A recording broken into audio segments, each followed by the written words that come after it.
কবিতা কয়া যায়, আমার কবিতা হইল, আমার কবিতা ওই দেখা যায় তাল গাছ হবে না, আমার কবিতা হবে ওই দেখা যায় কবরস্থান, ওই আমাদের ঘর, ওইখানেতে থাকতে হবে সারা জীবন ভর।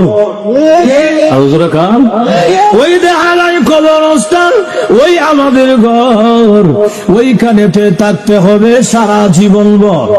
ও কবর তুই চাস কি, টাকা পয়সা নেসনি, সুদ ঘুষ কাসনি বলে না, টাকা পয়সা নেই না, সুদ ঘুষ খাই না, মুমিন বান্দা পাই না, একজন যদি পাই এমনি জান্নাতের বাগান হয়ে যায়।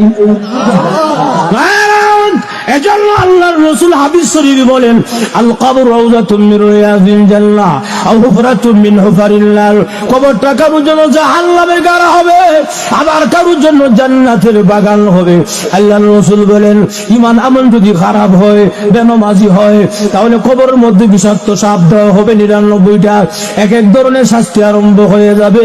আল্লাহ যদি প্রকান্তরে ঈমান আমল ভালো হয়, ৫ ওয়াক্তের নামাজি হয়, এই লোকটাকে কবরের মধ্যে রাখতে দেরি হবে। একজন ঘোষণাকারী ঘোষণা দিবে, ওয়াল বিসুহু মিনাল জান্নাহ ওয়া আফরিসুহু মিনাল জান্নাহ।